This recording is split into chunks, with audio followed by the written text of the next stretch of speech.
छोटी सी एक कविता के साथ हम लोग इस बैठक की शुरुआत कर रहे हैं। यह बड़ी प्रासंगिक कविता है। कविता का शीर्षक है पाती पर बूंद।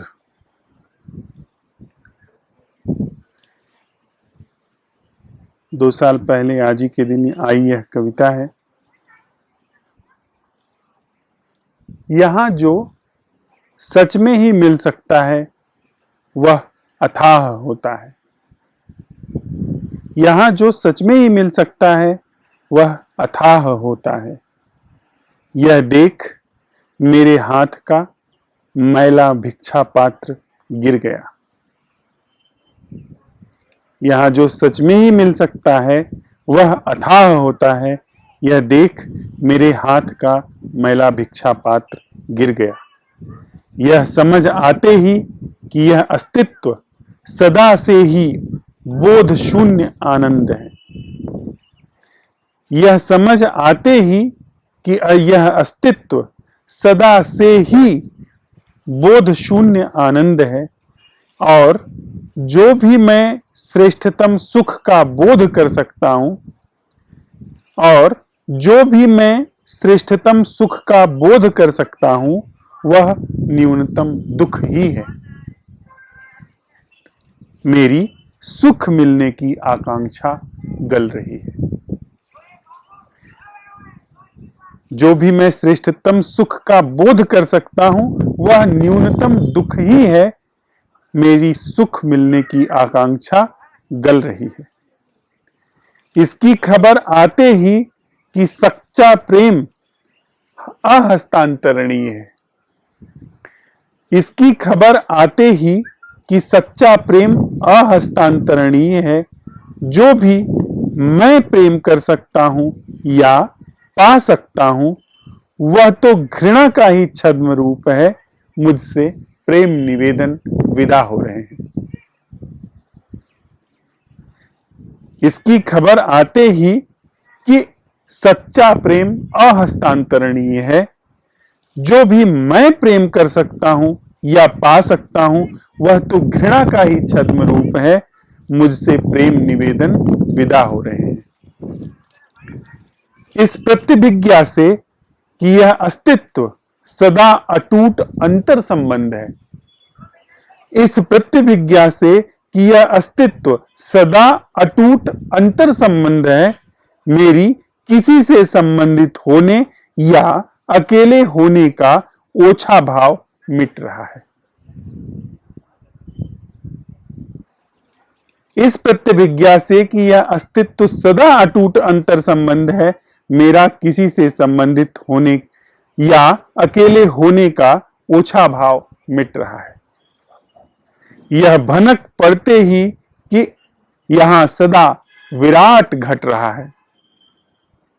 यह भनक पड़ते ही कि यहां सदा विराट घट रहा है। मेरे अपने होने या न होने की क्षुद्र घटना लड़खड़ा कर गिर रही है।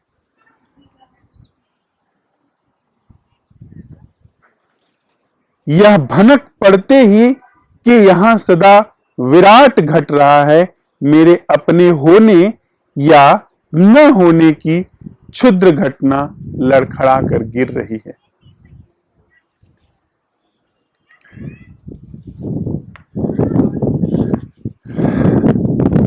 अब हम साथ साथ चलते हुए असफलता की कला सीख रहे हैं। यह चौथे दिन की और ध्यानशाला की 8वीं बैठक है। हमने भोर में यह प्रश्न अन्वेषण के लिए उठाया था। इस सुंदर माहौल में, इस खुशनुमा मौसम में, तब की जब मंद मंद बयार बह रही है और सूरज अस्ताचल की ओर जा रहा है, हम लोग साथ साथ चलते हुए देश काल से मुक्त क्या कोई जीवन हमारे बोध में है, इसका परीक्षण कर रहे हैं। हमने अभी हुए संवादों में यह पाया कि हमारे जीवन में कुछ भी ऐसा नहीं है, जो कोई भी बोध ऐसा नहीं है जो देश काल से बाधित नहीं है। हाँ, यह कविता अब कुछ निर्देश कर रही है। इस कविता की मौज कुछ इशारा कर रही है कि यह प्रतिभिज्ञा होने पर कि प्रेम अहस्तांतरणीय है, मेरे जीवन से प्रेम निवेदन विदा हो रहे हैं। यह जानकर, परख कर, यह अच्छी तरह से समझकर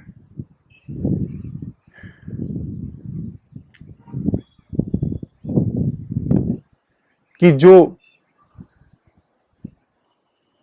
विराट है वह सदा ही घटा हुआ है, मेरे अपने मैं होने की क्षुद्र घटना विसर्जित हो रही है। जो विराट है वह सदा उपस्थित है, मेरे जीवन की सारी सफलताओं की आकांक्षाएं, कोशिशें वह विदा हो रही है। प्रश्न कुछ और नहीं कर रहा है, प्रश्न कुछ भी हमें उत्तर नहीं ला करके देता है। प्रश्न जो भी हमारे पास झूठे उत्तर होते हैं, जो हमारे पास झूठे समाधान होते हैं, जो झूठी जीवनचर्या होती है, उसे छीन लेता है और उसे छीन करके वह परत तोड़ देता है जहां से सत्य का शुभागमन शुरू हो जाता है।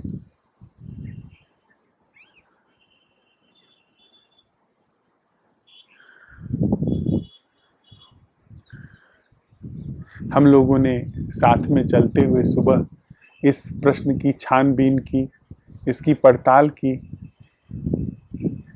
कि हमारे भीतर जो देश अर्थात इस समूचे अस्तित्व से पृथक वह स्थान जहां पर हम जी रहे हैं, वह मनस्पटल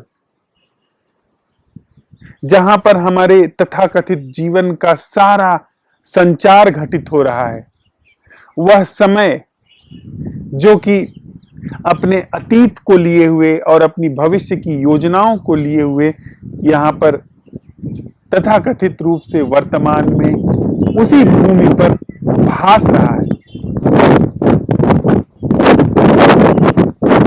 वह झूठा है, वह जीवन अवास्तविक है। उसे हमने जो जीवन समझा हुआ है वह एक गहरा पीढ़ी दर पीढ़ी चलने वाला धोखा है, जिसके धोखे में हम फंस करके न जाने कितना दुख भोगते हैं और जो वास्तविक जीवन है वह हमें पता ही नहीं चलता है।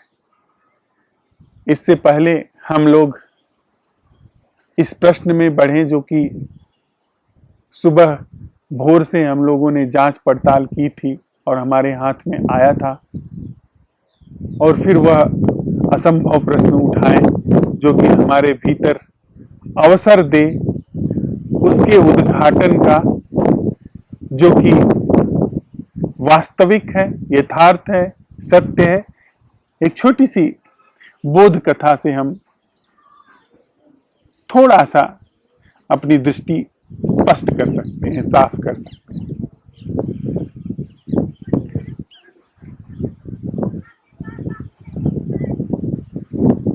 एक फकीर की कुटिया में बहुत सारे लोग बैठे हुए थे और सत्संग चल रहा था, प्रश्न उत्तर चल रहे थे, और वह रात हो चुकी थी। तभी अचानक उस कुटिया में चारों तरफ से आग लग गई। आग लगते ही सारी धर्म चर्चा काफूर हो गई। वैसे ही जैसे हमारे जीवन से जब चुनौती आती है, जीवन के धरातल पर व्यवहार आते हैं, तब हमारा असली चेहरा प्रकट होता है।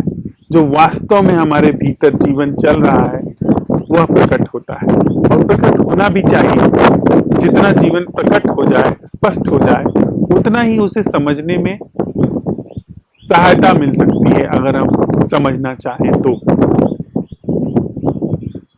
तो जैसा होना चाहिए था वैसा हुआ। लोग कोई खिड़की से, कोई दरवाजे से, कोई छत तोड़ करके धड़ाधड़ बाहर निकल गए। वह जो बूढ़ा व्यक्ति था जिससे लोग सीख रहे थे, उसकी किसी को याद तक नहीं आई। आग इतनी तेज थी, इतनी शीघ्रता से लगी थी कि इतना भी किसी को सोचने का अवसर नहीं मिला कि दूसरा भी बचाया जा सकता है, और हम नहीं बचाएं तो वह खुद को नहीं बचा सकता। वह, उसका शरीर इतना सक्षम नहीं है। सोच विचार की भी जगह नहीं मिली वहां पर। तो जो पुराने संस्कार हैं पाशविक, वे काम किए और सब लोग बाहर चले गए। सब उपाय किए गए, पानी का इंतजाम हुआ, आग बुझाई गई, सब लोगों ने पाया कि सब लोग सुरक्षित हैं, सारी गिनती पूरी हुई, बस एक व्यक्ति कम रह गया। वह बूढ़ा व्यक्ति वहां नहीं था। आग जब बुझ गई, सबने समझा कि लगता है कि बूढ़ा व्यक्ति जल गया, मारा गया। तो उसे खोजने के लिए उन लोगों ने ऊपर से राख हटानी शुरू की। राख हटी, पाया कि बूढ़ा व्यक्ति वहीं बैठा हुआ है।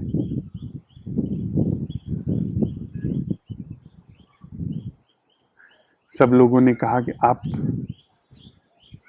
तो ऐसे बैठे हैं जैसे जब हम लोगों के साथ में बैठे थे वैसे।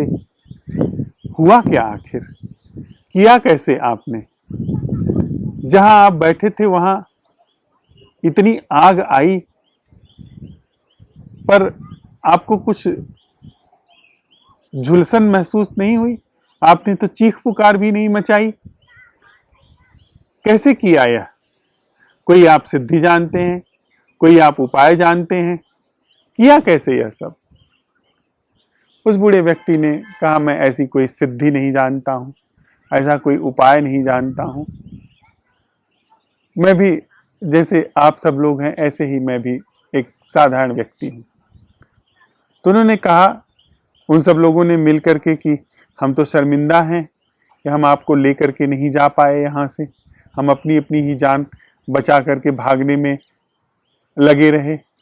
हमको तो सुध भी आपकी बाद में आई, लेकिन हम जानना चाहते हैं कि इतनी बड़ी दुर्घटना सामने देख करके भी आप जरा सा भी विचलित क्यों नहीं हुए? क्यों भागे नहीं?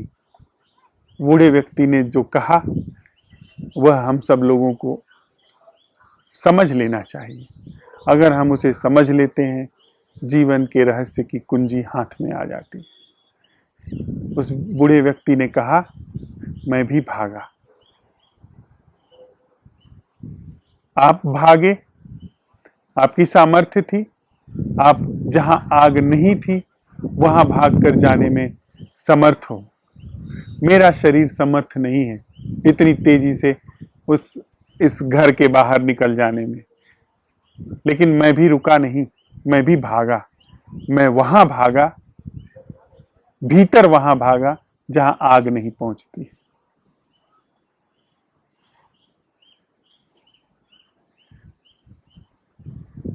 किसी ने कहा है, नैनम दहति पावकः, पर वह हम लोगों के लिए मरने के बाद औपचारिक वक्तव्य है जो हम एक दूसरे के लिए कहते हैं।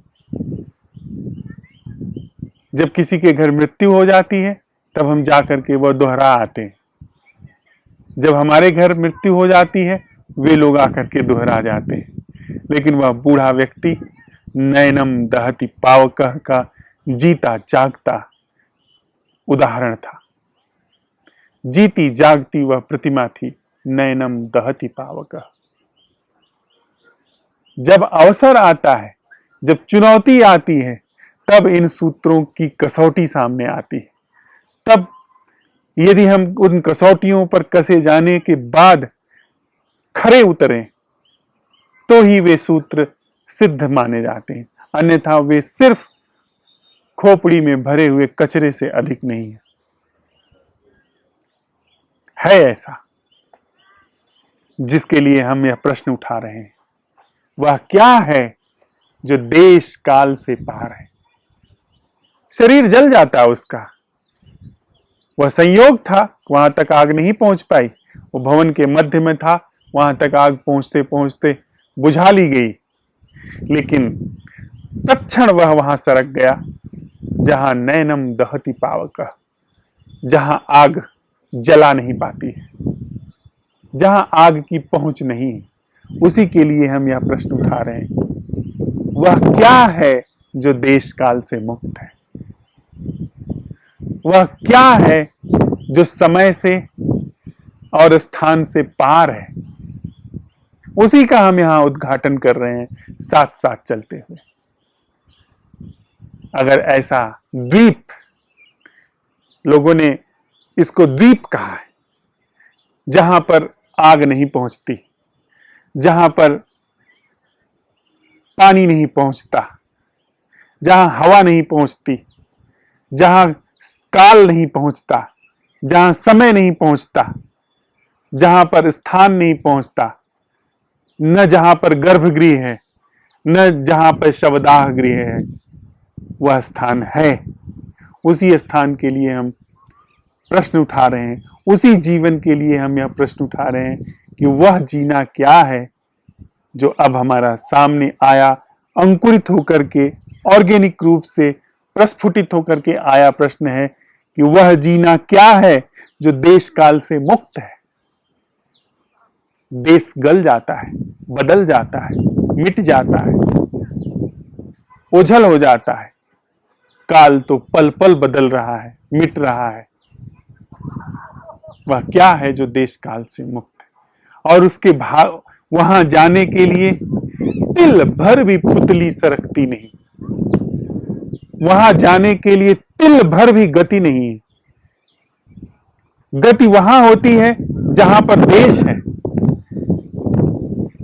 काल वहां होता है जहां पर गंतव्य है। देश है तो गंतव्य है, यह स्थान है, वह स्थान है, तो इस स्थान से उस स्थान जाने के लिए गंतव्य है। यह स्थान है, वह स्थान है, तो इस स्थान से उस स्थान की यात्रा करने वाला पथिक है, यात्री है। यह स्थान है और वह स्थान है, तो इस यात्रा में लगने वाली जो इस यात्रा में लगने वाला जो समय है वह काल है। वहां समय है जो इस यात्रा में चलने वाले पथिक को तय करेगा या पथिक उस काल को तय करेगा। लेकिन ठीक वहीं पर जहां यह देश है, आग देश को जला सकती है, आग समय को जला सकती है। ऐसी आग हो सकती है जो समय को जलाए। लेकिन यदि हम यह सवाल उठाते हैं, वह क्या है जो देश काल से मुक्त है, और देश काल में कोई गति नहीं होती, हमारी वहां स्थापना हो गई।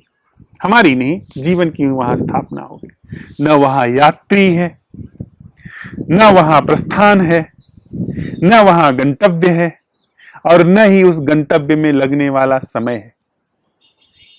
ठीक वहीं पर तो जब हम यह प्रश्न उठा रहे हैं, वह क्या है जो देश काल से मुक्त है, जिसे हवा नहीं सुखा सकती, जिसे पानी नहीं गला सकता, जिसे आग नहीं जला सकती, जिसे कोई शस्त्र अस्त्र छेद काट नहीं सकता। वह वही है जहां देश काल है। और जैसे ही उसके प्रति हम प्रश्न उठा रहे हैं, वैसे ही देश काल छट करके वह चीज वहां पर विद्यमान है, उसे काटा नहीं जा सकता है, उसे छेदा नहीं जा सकता है, जलाया नहीं जा सकता है। वह कपोल कल्पना नहीं है, वह यही उपस्थित है। वह अभी उपस्थित है, लेकिन हम जब यही और अभी कहते हैं तो भी देश काल की भाषा आ जाती है। यह बस अंतर्दृष्टि में यह फलित हो जाए, ऐसे ऐसे जीवन को, जहां ऐसा जीवन घट रहा है, जहां ऐसा जीवन उद्घाटित हो रहा है, कौन उसे डरा सकता है? कौन सी आग उसे भयभीत कर सकती है? कौन उसको लूट सकता है? कैसे लूटिएगा? लूट की जो पहुंच है वह देश तक है, लूट की जो गतिविधि है काल तक है। जो देश काल के पार है वह अभय को उपलब्ध है, उसे डराना संभव नहीं है, उससे कुछ छीनना संभव नहीं। वह बात करता है, वह रहता है, लेकिन उसकी तैयारी ऐसी है, वह सब कुछ करता है।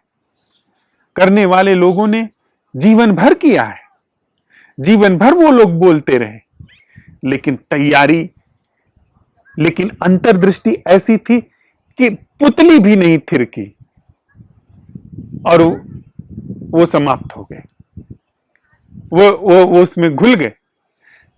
ऐसा जीवन जो बिल्कुल भी चाह से मुक्त है,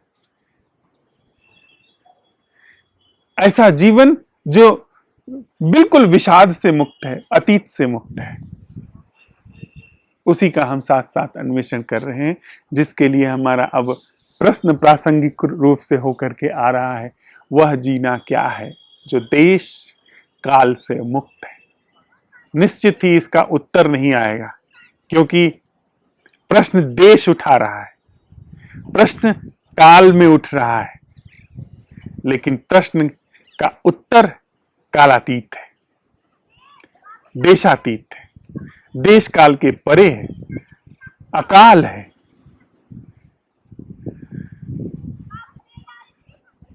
वह हमें नहीं आ सकता। हां, जो अभी कविता कह रही थी, कविता की जो अंतिम पंक्तियां कह रही थी,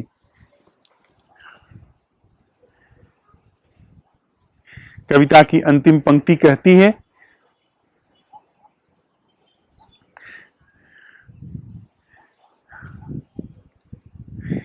यहां यह भनक पड़ते ही कि यहां सदा विराट घट रहा है। वह विराट जो असीम है। देश कभी असीम नहीं हो सकता, जिसे हम जानते हैं वह सदा ससीम रहेगा। कोई भी स्थान जिसे हम जानते हैं उसकी सीमा रहेगी। देश स्थान कभी भी असीम नहीं हो सकता है। कविता कह रही है, यह भनक पड़ते ही, इसकी अंतर्दृष्टि आते ही कि यहां सदा विराट घट रहा है। मेरे अपने होने या न होने, जो हम कहते हैं ना कि अब मुझे, मेरे पास मैं नहीं है, यह भी मेरे अपने होने या न होने की क्षुद्र घटना, अति क्षुद्र घटना, ससीम घटना, काल बाधित घटना, मैं ससीम घटना है, क्षुद्र घटना है। असीम के समक्ष ससीम क्षुद्र है। अकाल के समक्ष काल क्षुद्र है। तो कविता कह रही है, मेरे अपने होने या न होने की क्षुद्र घटना लड़खड़ा करके गिर रही है। शुरू में कविता कहती है, जो सच में ही मिल सकता है, जो सच में ही मिला है, वह अथाह होता है। यह देख मेरे हाथ का मैला भिक्षा पात्र गिर रहा है। मैं, यह जो देश, हमारे भीतर जो देश है, यह भिक्षा पात्र है। हमारे भीतर जो वो मांग चलती है, जिस जमीन पर वह मांग चलती है, वह भिक्षा पात्र है। मन भिक्षा पात्र है। यह हो जाए, वो हो जाए, यह मिल जाऊं, वह कर जाऊं, वह भिक्षा पात्र है। यह जानते ही कि जो मिला ही हुआ है वह अथाह है, मेरा भिक्षा पात्र गिर रहा है। तो हमने अगर यदि ठीक से यह सवाल समझ लिया कि देश और काल ये दोनों ही चीजें भिक्षा पात्र के ढंग है, भिक्षाटन के ढंग है, अपने आप भिक्षा पात्र गिरना शुरू हो गया। और यह अंतर्दृष्टि भी होते हुए कि वह जो मिला हुआ है वह अथाह है, जो घट रहा है यहां जो जीवंत है वह विराट है, वह सीमाओं के पार है, समय के पार है। मेरे होने की यह क्षुद्र घटना लड़खड़ा करके गिर रही है। मैं यह नहीं कह रहा हूं कि नहीं मैं बना रहूंगा और परमात्मा मुझे मिले, परमात्मा न मिले, हो न हो, उसकी कोई भी चिंता नहीं। यह क्षुद्र घटना उस अंतर्दृष्टि के होने के साथ ही लड़खड़ा करके सहज रूप से विसर्जित हो रही है, सहज रूप से। तो हम लोग या वे यह साथ साथ हम सीख ही रहे हैं कि वह जीना क्या है जो देश काल से मुक्त है। निश्चित ही जिन लोगों ने इसमें अंतर्दृष्टि पाई वे भी जीते हैं, लेकिन उनका जीना, उनका क्रियाकलाप, उनका उठना बैठना, लोग पूछते हैं ना कि ऐसा व्यक्ति कैसे उठता है, कैसे बैठता है, कैसे खाता है, कैसे पीता है, कैसे रहता है, कैसे सोता है। और वो कहते हैं ना, कबीर कहते हैं, उठूं बैठूं जो कुछ कहूं सो नाम सुमिरन, जब सोऊं तब करो दंडवत, जो किछु करूं सो पूजा, साधो सहज समाधि भली। जब से यह समझ आई दिन दिन अधिक बढ़ी है, बस काव्यात्मक रूप से कह रहे हैं, दिन दिन अधिक चली है, साधो सहज समाधि भली।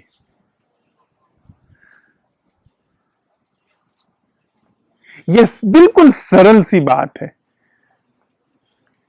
सब कुछ चलता है। क्या करने में कैसे है? जैसे वो साधु, जैसे वह फकीर कि आग लगी, उसने देख लिया अब कोई अवसर नहीं है, अब कोई मौका नहीं है शरीर को बचाने का, वापस। अगर शरीर बचाने का अवसर होता, युवा होता, उठ करके वो बाहर जाता, लेकिन देख लिया कि बाहर जाने की कोई वह नहीं है, तो भीतर डूब गया। भीतर वह वही देश काल के तिलिस्म से पीछे हट गया। देश काल का तिलिस्म वह कर रहा था, खेल खेल रहा था। जो लोग देश काल के तिलिस्म में डूबे हुए थे, उलझे हुए थे, उनको उपाय बता रहा था कि कैसे निकलें। लेकिन जब सच में ही उसने पाया कि अब देश काल तो टूट रहा है, यह शरीर जो देश काल का यह टूट रहा है, इसके बचने की कोई संभावना नहीं, सरक गया। जो देश काल के पार है उसमें डूब गया। जरा सा भी यहाँ पे कोई चीज पकड़ नहीं, जरा सा भी कोई चीख पुकार नहीं, चिल्लाहट नहीं। हमसे तो जरा सा भी कुछ छूटता है, चीख पुकार मच जाती है, हल्ला गुल्ला मच जाता है। वह मौत आई, सरक गया। यह भी कहने में बात आई कि सरक गया, कह दिया। मौत आई, अमृत में प्रवेश कर गया, अमृत में घुल गया, डूब गया। वो संयोग था कि बच गया शरीर उसका। जब बच गया तो फिर शुरू हो गया बाहर जो, लेकिन अंदर वह जो गहन अंतर्दृष्टि है, वह जान रही है कि यह सब बस खेल है, कहन सुनन का खेल है, बस है, जब तक है चल रहा है। लेकिन खेल टूटने पे कोई चीख पुकार भीतर नहीं है। हर कालातीत तैयारी है, देशातीत तैयारी है उसमें।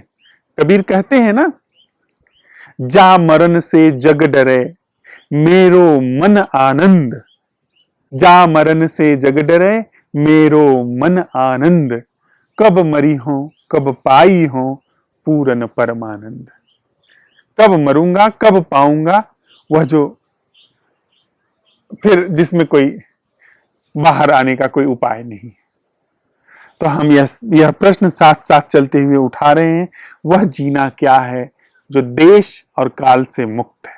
हम लोग साथ में यह स्पष्ट है इसका उत्तर नहीं आएगा, क्योंकि सारे उत्तर देश और काल में आते हैं। हां, इस प्रश्न के उठने में देश काल का जो सारा चक्र है, देश काल का जो सारा तिलिस्म है, जाल है, वह अपनी गूढ़ से गूढ़, जटिल से जटिल, छिपी से छिपी संरचना के साथ दग्ध हो रहा है। यह प्रश्न, इस प्रश्न के साथ जो जागरण आ रहा है, वह देश काल की समूची संरचना को जला रहा है। और देश काल की जो संरचना अगर इस प्रश्न की कला से, इस असंभव प्रश्न की कला से दग्ध होती है, तो जो देश काल के पार है वह वहां है। इतनी सी बात इस बैठक में मुझे निवेदन करनी थी, साझा करनी थी। थोड़ी देर के लिए जो हम लोगों ने कहा है, सुना है, जो यहाँ संवाद घटित हुआ है, उसके साथ बैठते हैं। इसके बाद कुछ अगर प्रश्न आता है तो उसे साथ साथ में चलते हुए उसका परीक्षण करते हैं।